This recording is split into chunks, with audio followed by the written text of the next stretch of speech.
Et là aujourd'hui face à ce bloc strasbourgeois, il faut beaucoup de permutations. Le long ballon, ouais, mais les Parisiennes ont été patientes pour transmettre, pour gagner la course. Le ballon sur la surface de réparation, c'est le Picard, la transversale. Et ensuite le second ballon, et c'est Manon Val qui s'interpose devant Océane Picard. Et là voilà, l'énorme occasion parisienne. On décrivait un petit peu les manques de cette équipe. Elles ont décidé d'accélérer, d'être patientes pour trouver la faille et pour trouver le chemin, non pas des buts, mais du cadre. Là on peut le voir, Océane Picard qui jaillit bien dans le bon tempo, plat du pied, où elle voit sa frappe. S'écraser sur la barre transversale.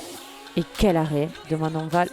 Elle réussit des dribbles, elle provoque, c'est un profil intéressant. Anne Canada, oh, profondeur, la barre transversale sur cette...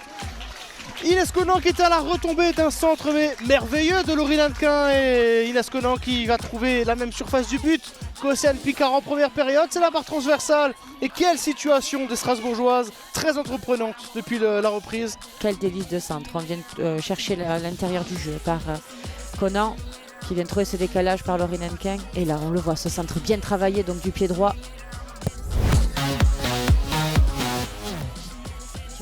Johannes, il y a un très bon appel ici d'Ashley Lorenz, peut-être le centre à venir de Lorenz au point de pénalty.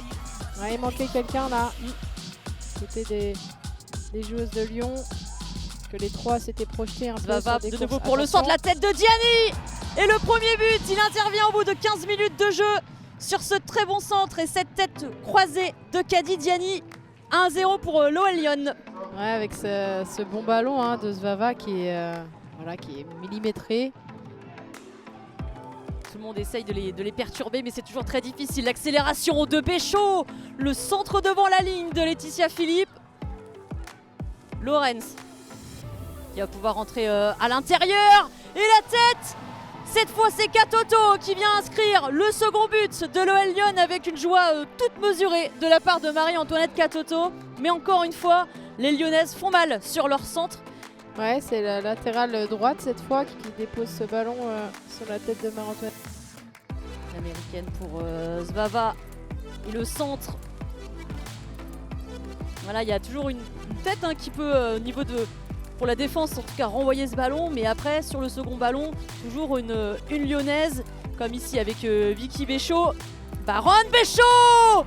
Le geste magnifique de Vicky Béchaud. Elle avait raté sa tentative tout à l'heure. Cette fois, ça passe pour Béchaud et ça fait 3-0 pour l'OL Lyon. Ouais, au tout départ, j'ai l'impression qu'elle a tenté un peu un sombrero. Oui, tout à fait. Qui a pas pris, mais par contre, après, sa reprise, elle a bien prise. En tout cas, on a senti une réaction de la part des joueuses de Maxime Di Liberto suite à ce troisième but encaissé. Il y a le bon dédoublement d'Ashley Lorenz, le centre à rater, Benyaya! Le quatrième but d'Inès Benyaya qui s'excuse bien sûr auprès de ses anciennes coéquipières, mais elle était seule, trouvée dans la surface de réparation. Elle a pu ajuster, prendre son temps pour ajuster Laetitia Philippe et bien marquer ce quatrième but. Il intervient 4 minutes après le troisième. Katoto qui a réussi à se retourner et à trouver Vicky Béchaud. Attention, le face-à-face avec Kadi Diani!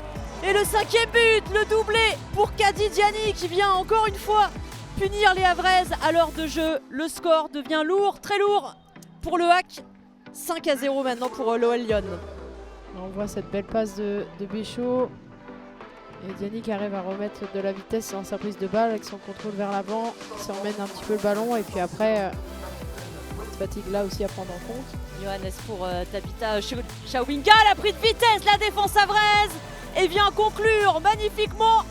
Chawinga à la 81e minute et le score qui était déjà sévère et qui continue de l'être, de s'alourdir. Ouais, Tabitha Chawinga dans son style caractéristique, prise d'espace. Puis là, une fois qu'elle accélère, après c'est compliqué. Ips qui a pu servir Johannes. Ips de nouveau. La passe et la but derrière de Chawinga. Elle a levé la tête pour vérifier. Non, il n'y a pas de hors-jeu et ça fait 7-0 pour l'OL Lyon. Ce but qui arrive au tout début des arrêts de jeu. Ips, la petite passe là à contre-temps pour Chawinga. Ouais. Presque la petite passe à aveugle.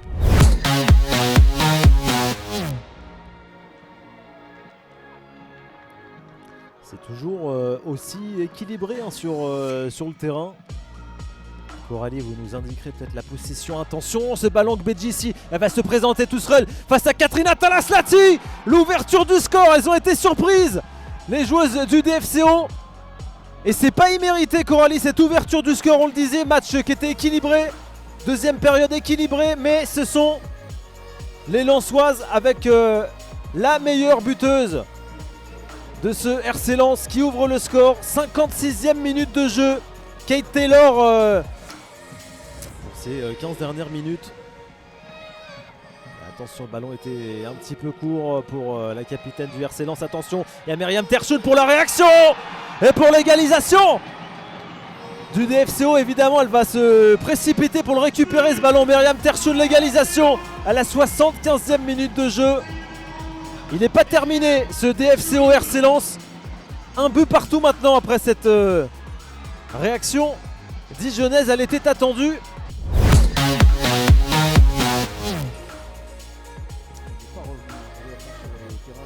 Beaucoup de blessures, le pied, les genoux notamment. Malheureusement pour elle.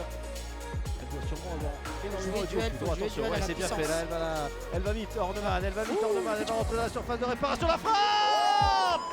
Oh, ça frôle le montant de Constance Picot. La plus belle action de ce match pour Sophie Orneman, la danoise, qui a failli Ouh, le petit pont, François, nous faire regarde. le show. Oh là là là là, regarde ce bonbon, le petit pont derrière. Ah, il est frappe touché, devant, le ballon. touché. Et on commence à en effet voir plus de technique dans ce match, les joueuses qui se réveillent.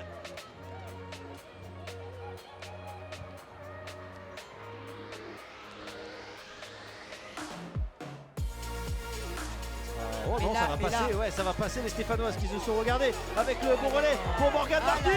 C'est la parade de Pinguet. Elles n'ont pas le droit d'être attentistes comme ça, juste aux abords de la surface, et dans l'axe comme ça, elles n'ont pas le droit. C'est une des deux qui sort, soit Cambo, soit faute, pardon, mais une des deux. Mais là, la passe, c'est trop facile. Ces petits détails-là qui font la différence.